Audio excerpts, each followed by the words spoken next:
เคยสบักริวบ่เนี่ยเขามานำรถบ่เอกรถลานชายมาแต่นาแก่โอ้มันออกอยู่บ่5 8เพื่อแน่น่ะบักลุยบ่นี่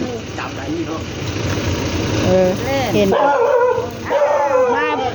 ดูแลหมาฟิตชะก้อนรถนะเอกจักน้อยก่อนบ่ไปหลังบ้าน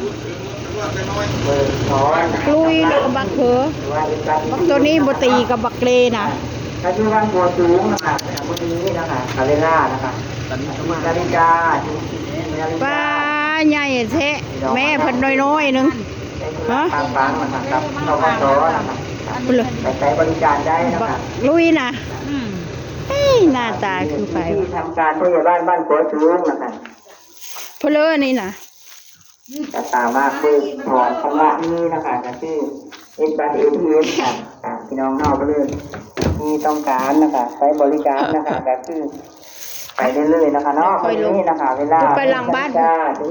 กินข้าวก่อนต้มอึ่งเสร็จแล้วไปปูไปน้องสวัสดีค่ะฝนแห้งมาคืนในตะพีนะบ่กูโทรแล้วบอกว่าเอ้ยฝนตก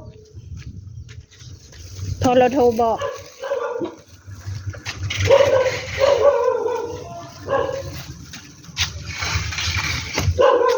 มาเฮาตะปั้นเข้าซื้อเอกอันนั้นแม่น่าเอาโตเฮานั่นเด้อเอาโลดนี่โตมานมาตะบ้านรูปเราได้บ่ตัวนะทึกน้ำขึ้นเขาเก่งเท่าไรภายดอกขมันมือน้ำเทานะ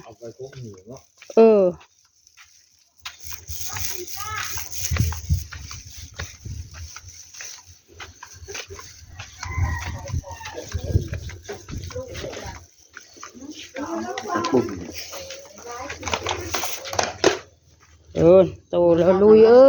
ลุยคือว่าคือพ่อเท่าวะมันยิ้มนะถ้ามันหัก